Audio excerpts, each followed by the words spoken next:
Hello friends, welcome to online study 24/7। ये TCS के previous year का पॉलिटी का लास्ट पार्ट है। इसमें हम लोग कॉन्स्टिट्यूशन अपॉइंटमेंट और सम अदर फैक्ट्स मिसलीनियस जो कुछ रह गया होगा जिस टाइप के क्वेश्चन उन सबको कवर करेंगे। तो विदाउट वेस्टिंग टाइम स्टार्ट करते हैं। तो पहला सवाल, निम्न में से भारत की कौन सी भाषा अनुसूची भाषा नहीं है? अनुसूचित भाषा नहीं है। तो भारत की जो भाषाएं हैं उसमें कुल मिलाकर टोटल 22 भाषाएं हैं। इनमें से राजस्थानी अनुसूचित भाषा नहीं है। ठीक है।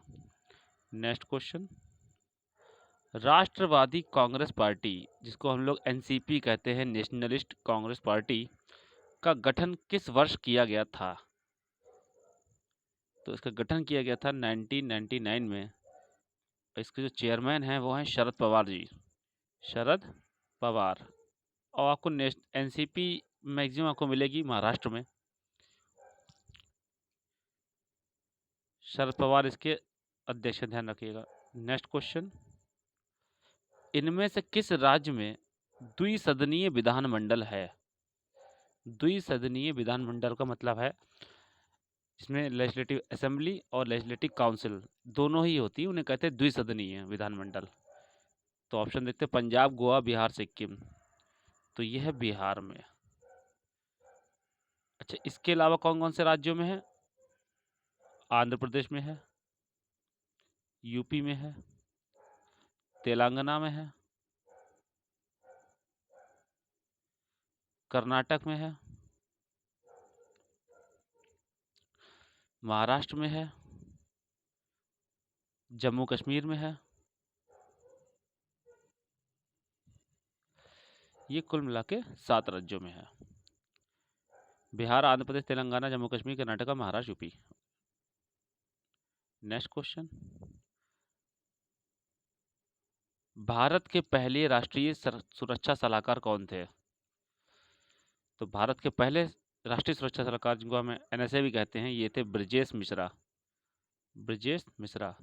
और ये कब अपॉइंट किए गए थे? ये अपॉइंट किए गए थे 1998 में। और 1998 के समय भारत के प्रधानमंत्री कौन थे, आप ये कमेंट कीजिएगा। अच्छा, इस टाइम पे एनएसए कौन है? अजीत डोभाल। इनका नाम तो बच्चा बच्चा जानता है। तो कमेंट कीजिएगा कि 1998 में भारत के प्रधानमंत्री कौन थे। किस वर्ष भारत के केंद्रीय बजट में पहला लिंग बजट विवरण शामिल किया गया था? तो ये शामिल किया गया था सन 2005-2006 के बजट में। सन 2005-06 के बजट में शामिल किया गया था। सरकार के कार्यकाल के दौरान उत्पन्न होने वाली रिक्ति को भरने के लिए किसी राजनीतिक संसदीय विधानसभा क्षेत्र में होने वाले चुनाव को क्या कहा जाता है? अगर आप क्वेश्चन को समझ नहीं पाए तो मैं बता दे रहा हूँ। जैसे कोई सांसद है या फिर कोई विधायक है, उसकी किसी कारणवश मृत्यु हो जाती है या फिर पद इस्तीफा दे देता है, तो वहाँ पर जो चुनाव होते हैं उन चुनाव क्या कहता है? उन चुनाव कहते हैं उपचुनाव, मतलब बाईपोल्स। हिंदी में कहते हैं उपचुनाव। नेक्स्ट क्वेश्चन, भारत की पहली पूर्णकालिक महिला वित्त मंत्री कौन है? वेरी इंपॉर्टेंट क्वेश्चन, अभी रिसेंटली पूछा गया था एग्जाम में। ये है निर्मला सीतारमन जी। निर्मला सीतारमन जी, ये कब बनी थी? 31 मई 2019 में। 31 मई 2019 में बनी थी निर्मला सीतारमन जी। नेक्स्ट क्वेश्चन, नागरिकता अधिनियम कब पारित किया गया? तो ये पहले नागरिकता अधिनियम की बात कर रहा है, क्योंकि ऑप्शन देख के समझ जाएंगे। तो कौन है? 1955। और समय समय पर इसमें कई सारे संशोधन संशोधन हुए हैं। अभी लेटेस्ट संशोधन हुआ था सन 2019 में। सिटीजनशिप जो है, नागरिकता, ये अनुच्छेद 5 से 11 के मध्य आती है। नेक्स्ट क्वेश्चन, जन प्रतिनिधित्व अधिनियम कब पारित किया गया था? बहुत ही इंपॉर्टेंट है, ये ध्यान रखिएगा, इसके बारे में बताऊंगा। तो ये पारित किया गया था 1951 में, 1951 1951 में। इसके अंतर्गत ये लिखा गया है कि कोई भी विधानसभा हो या विधान परिषद या फिर लोकसभा या राज्यसभा, उसमें कोई भी जो प्रतिनिधित्व कर रहा है किसी क्षेत्र का, वो कैसे उसमें चुन के आएगा और उसकी क्या-क्या क्वालिफ़िकेशन होनी चाहिए और क्या-क्या डिस्क्वालिफ़िकेशन होनी चाहिए, ये सब इसी अधिनियम के अंतर्गत लिखा हुआ है। नेक्स्ट क्वेश्चन, संविधान के अनुच्छेद 21 के तहत जीवन अधिकार के भाग के रूप में आजीविका का अधिकार किस मामले के कारण बरकरार किया गया था? Most important question for UPSI. UPSI में ऐसे क्वेश्चन बार बार पूछे जाते हैं। तो ये था Olga Tellis, Olga Tellis versus Mumbai municipal corporation. बाकी इसके बारे में देखेंगे तो इसके बारे में एक सेपरेट वीडियो बना दूंगा कि ये केस था क्या। ये कि ये केस स्टडी होती है और बहुत ही अच्छी केस स्टडी है। गूगल कीजिएगा, आपको थोड़ा बहुत जानने मिलेगा, अदरवाइज कमेंट कीजिएगा, मैं इसके ऊपर प्रॉपर एक लेक्चर बना दूंगा। नेक्स्ट क्वेश्चन, किस प्रकार की सरकार में शासकों को सीधे देश के लोगों के द्वारा चुना जाता है? ऑब्वियसली डेमोक्रेसी, लोकतंत्र। डेमोक्रेसी को हिंदी में इंग्लिश में इसका जो मीनिंग होता है वो होता है rule of the people, rule of the people, ध्यान रखिएगा। नेक्स्ट क्वेश्चन, लोकसभा का पहला उप स्पीकर निम्न में से किसे नियुक्त किया गया था? तो ये तो वन लाइनर क्वेश्चन की तरह है। तो इनका नाम है एम अनंत सयानाम अयंगर, थोड़ा कठिन नाम है। एम अनंत सयानाम अयंगर। नेक्स्ट क्वेश्चन, वरीयता क्रम के अनुसार निम्न में से किसे उच्चतम औपचारिक प्रोटोकॉल प्राप्त होता है? तो प्रोटोकॉल उच्चतम की बात करें तो ये होता है कैबिनेट मिनिस्टर को, ये नंबर 1 पे आता है।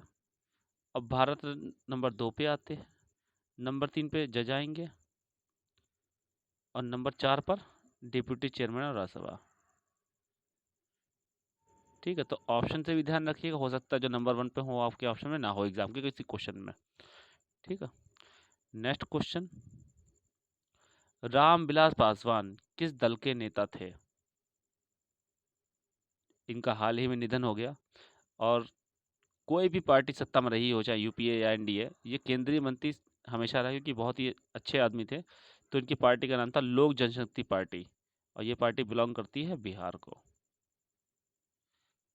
आजकल उनके पुत्र जो हैं चुनाव लड़ रहे हैं, चिराग पासवान जी। नेक्स्ट क्वेश्चन, किस वर्ष सर्वोच्च न्यायालय के न्यायाधीश को हटाने के लिए संसद के 108 सदस्यों के द्वारा हस्तांतरित पहला प्रस्ताव लाया गया था? तो ये पहला प्रस्ताव लाया गया था 1991 में। तो जरूरी नहीं क्वेश्चन ये पूछा जाए कि किसके खिलाफ लाया गया था, ये पूछ सकता है। तो वो क्वेश्चन, उनका नाम है वीर स्वामी रामास्वामी, वीर स्वामी रामास्वामी, ये एक ही नाम है पूरा, वीर स्वामी रामास्वामी। नेक्स्ट क्वेश्चन, संघवाद के संस्थागत तंत्र में कितनी नीतियां होती हैं?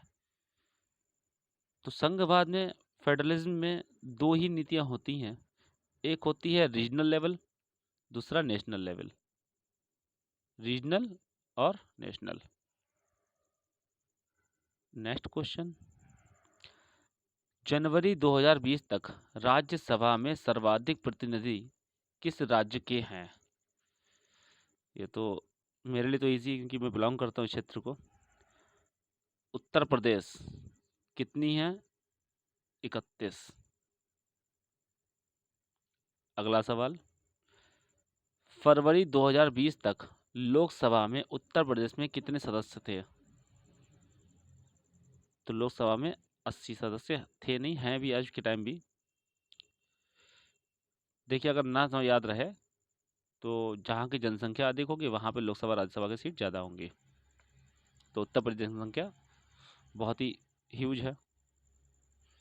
और अटल बिहारी वाजपेयी जी का तो एक स्लोगन था कि दिल्ली का रास्ता लखनऊ होकर गुजरता है।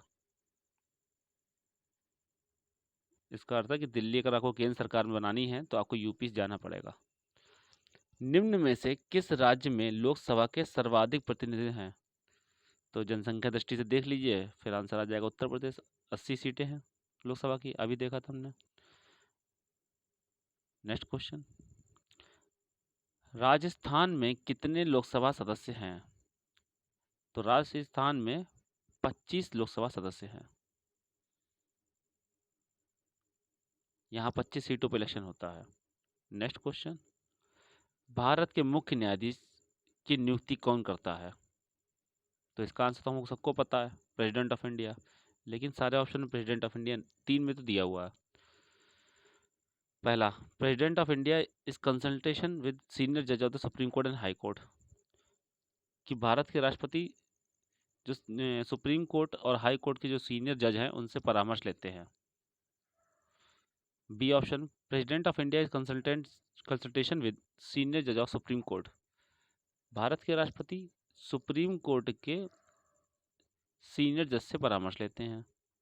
पहले वाले में सुप्रीम कोर्ट और हाई कोर्ट दोनों था, दूसरे वाले में सिर्फ सुप्रीम कोर्ट है। तीसरा, president of India without any consultation. Fourth, जज of supreme court and high court, कि सुप्रीम कोर्ट और हाई कोर्ट के जज ही फैसला ले लेते हैं। तो इसका आंसर है बी, कि भारत के राष्ट्रपति सुप्रीम कोर्ट के जो वरिष्ठ जज होते हैं उनसे कंसल्ट करते हैं, तब बनाते हैं। ठीक है।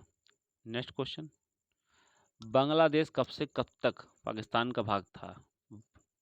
अगर आपको इंडिया पाकिस्तान की वार के ईयर याद है तो बहुत इजी कर लेंगे। ऑप्शन बी, 1947 से 1971। जो 1971 की इंडिया पाकिस्तान वार हुई थी, वो वार